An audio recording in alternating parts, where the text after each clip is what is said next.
David is usually remembered as a man after God's own heart, and that's indeed what we are told about in the New Testament. King David was a man after God's own heart. But nonetheless, there were many, many ways in which David failed, both in the sight of God and in the sight of men. Of course, I'm sure we're all familiar with the story of David and Bathsheba and the adultery he committed there and the murder that followed soon after of Uriah. And we probably also are fairly well aware of the story of David's son, Absalom, and how he usurped the throne from right under David's own nose. Today I thought we could focus on an interesting series of events that took place between the sin with Bathsheba and Absalom's usurpation of the throne. So this takes place in the book of 2 Samuel, chapters 13 and 14, and we'll be spending most of our time there this morning. 2 Samuel chapter 13 and 14.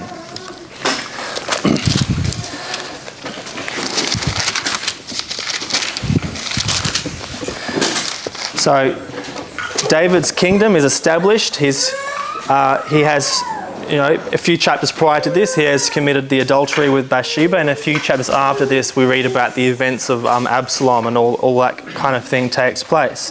And so we'll see in chapter 13 and 14 something that's almost out of a soap opera, or perhaps the Game of Thrones or something like that. It's such an interesting and crazy series of events that takes place in these two chapters.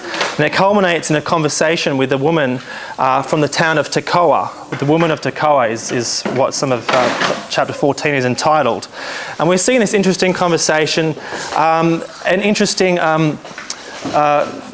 foreshadowing of the gospel message. It's very hard. It's hard to see. It's only briefly mentioned, but we do see in this conversation from the Woman of Tekoa a hint of the gospel message. So we'll get to there later on. But first, let's introduce the characters to this series of events, because it is almost like a play or something like that, and we should introduce all the characters who are taking place, who have a part to play in this story. So we have 6 characters who are identified in chapters 13 and 14. Of course, we have King David, who needs no introduction, and then we have this Woman of Tekoa, who I will get to later. But the build-up of the other characters and their interrelated events, we have Joab, who is the commander of David's armies. And then we have 3 of David's own children. We have Amnon, Absalom, and his daughter, or one of his daughters, Tamar. So I thought we could spend a brief amount of time introducing this man Joab first, and then we'll go into David's other children after that. So Joab was the commander of King David's armies right from the beginning. He had always been quite loyal to King David. However, not to say he was always a good man, or certainly in God's eyes he doesn't appear to have been a very good man, though in the sight of men he may have been. David eventually even put a curse on Joab. He got so annoyed with Joab. But as a backstory to Joab, during the very early days of David's kingdom, there was, of course, a civil war that took place between Saul and David. And after that, after Saul had died, Saul had a son called Ishbosheth. We perhaps don't spend much time studying this man, but he was actually the ruler of Israel also for a period of 2 or 3 years. So we can read all about this in chapter 2 of the book of 2 Samuel. But basically, there was a man called Abner who was the commander of Ishbosheth's armies during the civil war. And Joab, one of his brothers, slew this man, Abner. And as a result, Joab bore a grudge against the man who slew his brother for a very long period of time. And in chapter 3, this man Abner ends up changing sides to go and serve David instead of Ishbosheth. There is an accusation of a concubine in Ishbosheth's household, and as a result, his own commander of armies leaves him and goes and changes sides to work for King David. And things go well between this man and King David, and David sends him on his way pleasantly, and basically the beginnings of an alliance forming. However, Joab the command of David's armies, and he has this grudge against Abner. He learns of this, and he basically ends up slaying Abner secretly without David's knowledge in revenge for what he did to his brother. So we can turn to verses 26 to 28 to read about this, in chapter 2, that is, of 2 Samuel. Chapter 2, verse 26.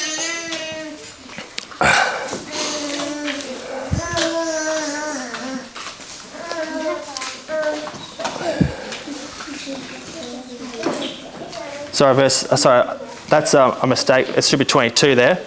It says Abner repeated. This is the confrontation between Abner, the commander of Ishbosheth's armies, and Asahel, who is Joab's brother. And Abner says to him, "Turn aside from following me. Why should I strike you to the ground? How then can I lift up my face to your brother Joab?" However, he refused to turn aside, and therefore Abner struck him in the belly with the butt end of the spear, so that the spear came out of his back. And he fell there and died on the spot. And it came about that all who came to the place where Asahel had fallen and died stood still.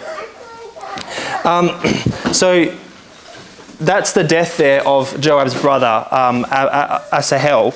And then if we turn to chapter 3 now, we see the revenge that Joab takes place on this man, Abner. In chapter 3, that's in verse 26, Joab came out from David. This is after the beginnings of an alliance between Abner and David. And he sent messengers after Abner, and they brought him back from the well of Sirah, but David did not know about it. So Abner's been sent off by David, but now Joab learns of this, and he goes and sends a messenger, as if it were from David, but David doesn't know. And so when in verse 27 it says, "So when Abner returned to Hebron, Joab took him aside into the middle of the gate to speak with him privately, and there he struck him in the belly so that he died on account of the blood of Asahel, his brother. And afterward, when David heard of it, he said, I and my kingdom are innocent before the Lord forever of the blood of Abner, the son of Ner. May it fall on the head of Joab and on his father's house, that there may not fail to be in the house of Joab one who has a discharge, one who is a leper, one who takes hold of a distaff or falls by the sword, or who lacks bread." So there's that curse there that David placed on Joab and his family. So this is a brief backstory of this man Joab. Like I said, he was working for David right from the very beginning, from the days of Saul.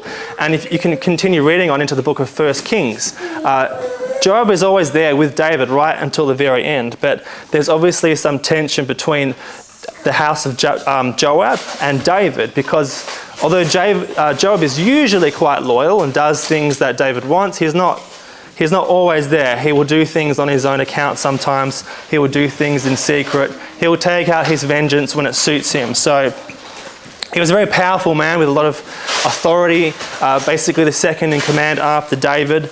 And certainly his concern for God seems to be a fairly minor matter most of the time. Not always, but most of the time. So that's Joab. And we'll see that part that he has to play in these events shortly. But next, I just wanted to introduce the other three characters to the story, which are Amnon, Absalom, and Tamar, who were three of David's children. So we can read about their history in 2 Samuel chapter 3, starting in verse 2. It tells us children that were born to David. So it says, sons were born to David at Hebron. His firstborn was Amnon. This is his very firstborn son. This is before Solomon was born to Bathsheba or anything like that. This is well before all that. So his firstborn was Amnon. And then if we turn to our verse 3, we see that his second was blah, blah, blah, blah, blah. And the third was Absalom, the son of Maacah, the daughter of Talmai, king of Geshur. Geshur was a kingdom just northeast of the Sea of Galilee, or Chinneroth as it was called back then. So just northeast there was a kingdom called Geshur, and that's where Maacah came from, and that was she was the mother of Absalom.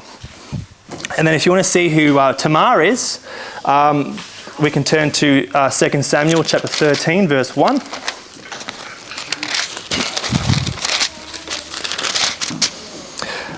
2 Samuel 13 verse 1 says, it was after this that Absalom saw the son of David had a beautiful sister whose name was Tamar. and Amnon, the son of David, loved her.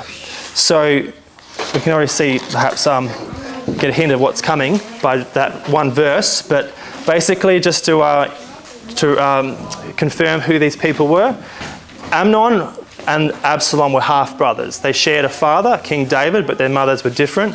However, Tamar, as we read here, she was the full sister of Absalom. They shared the same two parents. So, and then it says, of course, at the end of verse 1 there, that Amnon, the son of David, loved her.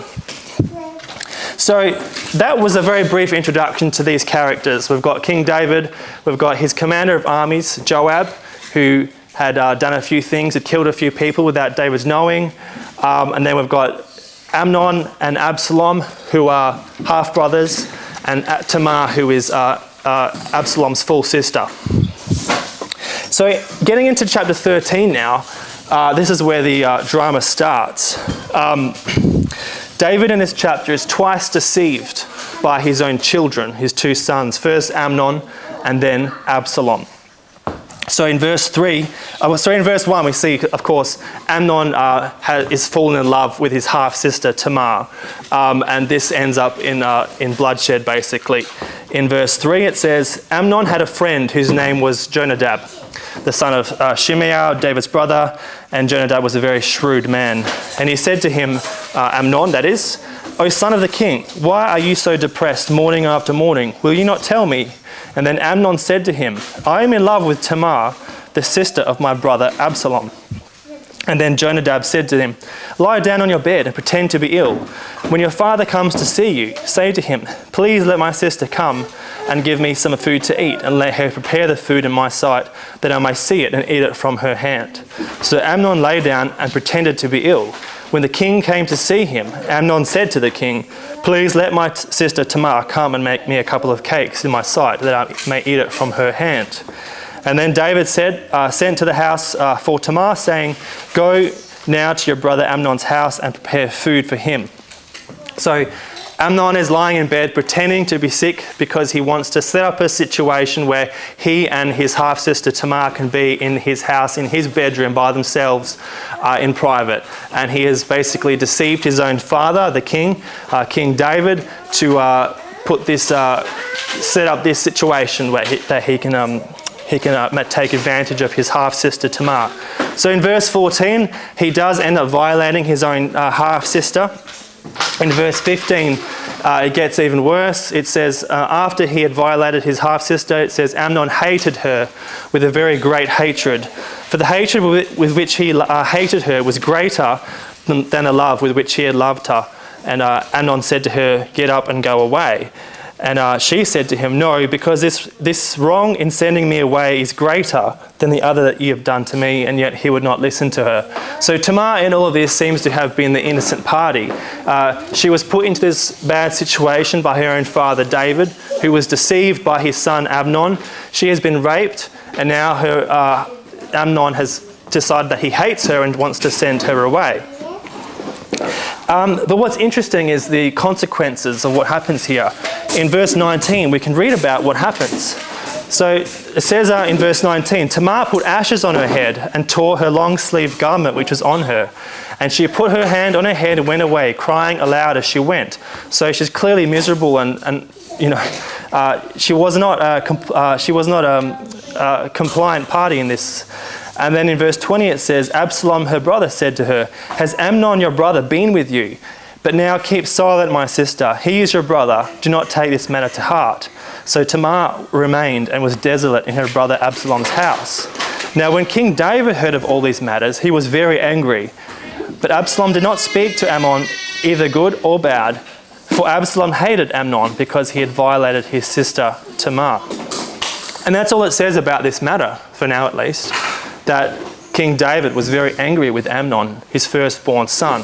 But interestingly, it doesn't say anything about any kind of punishment or justice that was administered to Amnon. It just simply says that he was very angry. And we see, unfortunately, that David's inaction in this matter leads to yet further troubles. For the latter half of this chapter, chapter 13, Absalom it's his turn to deceive his own father. So Absalom, of course, has a grudge now against Amnon, his half-brother, and he seeks to kill him. And so he also now sets up a situation created by David in which he can assassinate his half-brother. So in verse 23 it says, "It came about after 2 full years that Absalom had sheep shearers in Baal Hazor." This is obviously back in the day, getting sheep shearers was a big event, something that you would have a party over, because in verse 24 it says, "Absalom came to the king and said, 'Behold now, your servant has sheep shearers. Please let the king and his servants go with your servant.' But the king said to Absalom, 'No, my son, we will not all go, for we will be burdensome to you.'"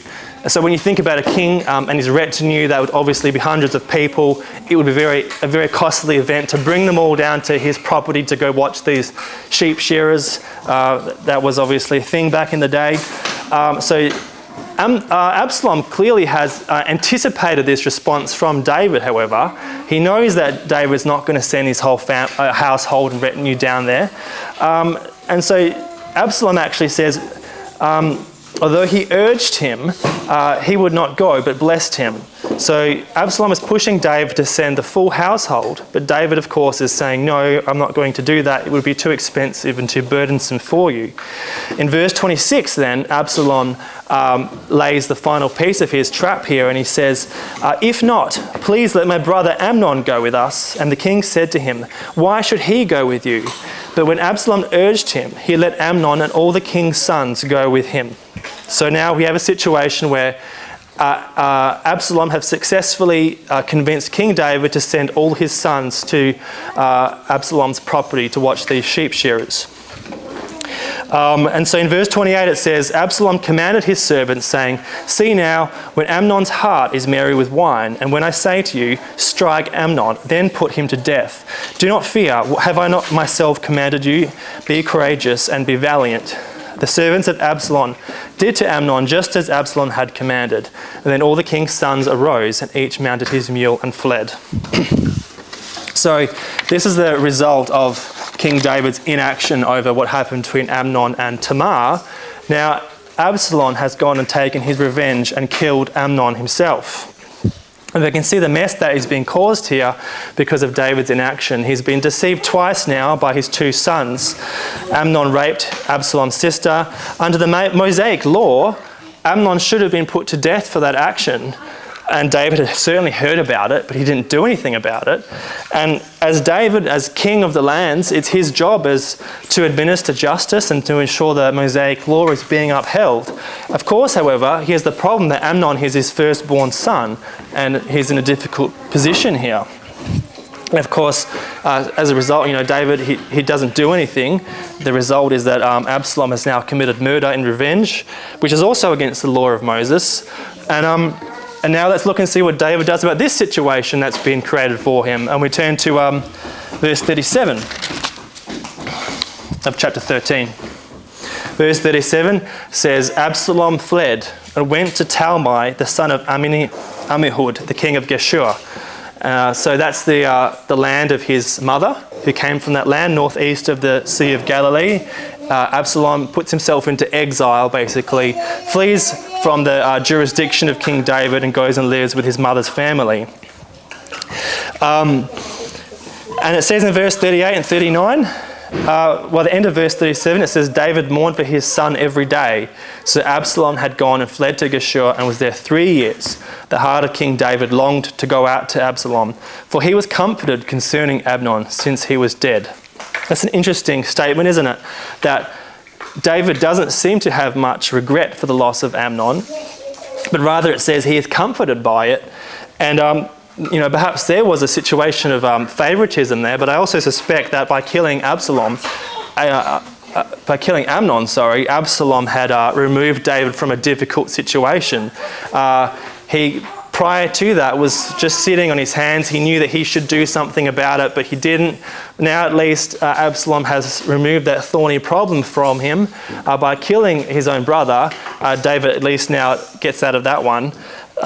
He no longer has to worry about bringing Amnon to justice. And of course, Absalom himself is now in exile, and so David can throw up his hands and say, "Oh, I can't do anything about that one either. I guess Absalom just has to go and stay out there. Even though at the same time, he is very sad and is mourning for Absalom, his son.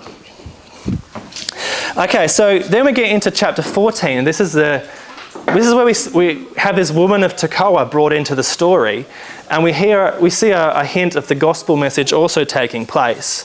But David's just been deceived twice, in chapter 13 by Amnon, his firstborn son, and then by Absalom. And now in chapter 14 we see David deceived a third time, and this time it's by Joab, his commander of armies, who hires this woman to go and speak to him. And she, through this woman, Joab, his own first in command, deceives David. So obviously David is not doing too well at the moment as a ruler. So in verse 1, it says, Joab, the son of Zeruiah, is commander of armies, perceived that the king's heart was inclined towards Absalom.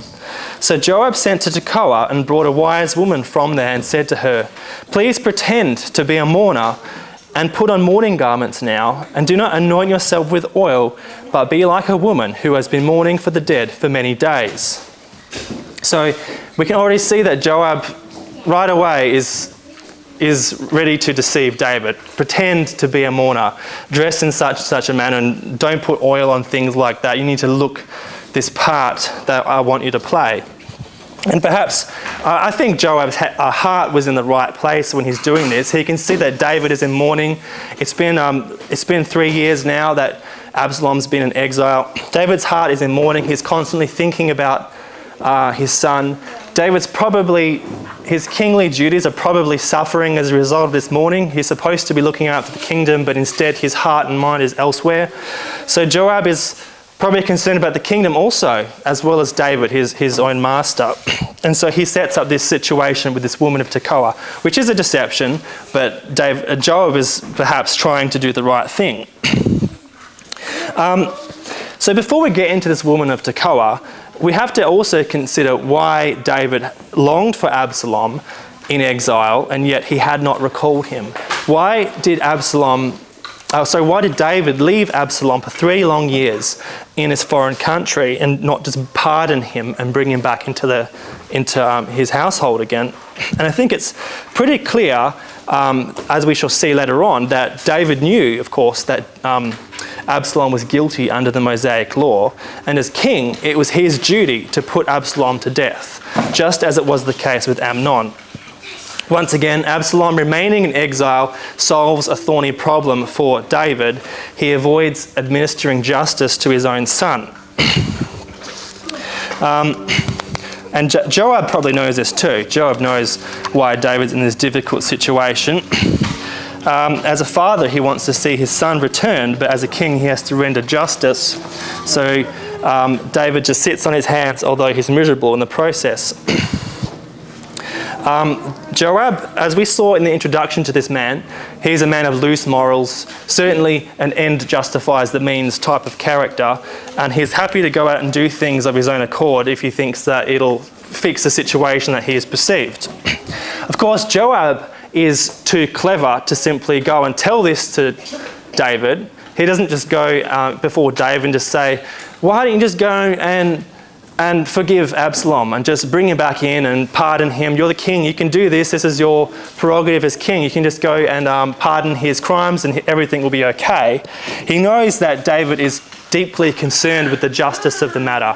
We know that, as we are told, that David is a man after God's own heart.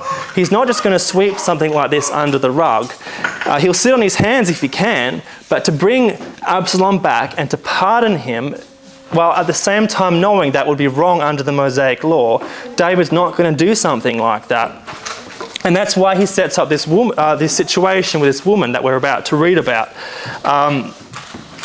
He sends a wise woman, it says, from this village of Tekoa, by the way, is about 5 or 10 kilometres south of Bethlehem. Don't think it exists anymore, but that's apparently where it is, just near Bethlehem. And she's described as a wise woman.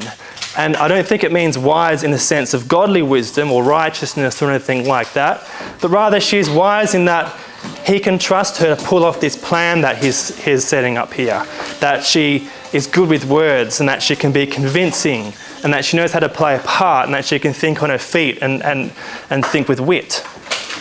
So that's why she's called the wise woman from Tekoa, that Joab trusts that she can pull off this trap that he is setting for David. And it is a trap in the end, even though his heart is in the right place. So in chapter 14, the woman has set herself up. She is in mourning clothes, her hair is all messed up, and in this manner she goes and approaches King David now with the words from Joab that he has put in her mouth. So in verse 4 it says, "When the woman of Tekoa spoke to the king, she fell on her face to the ground and prostrated herself and said, 'Help, O king.' And the king said to her,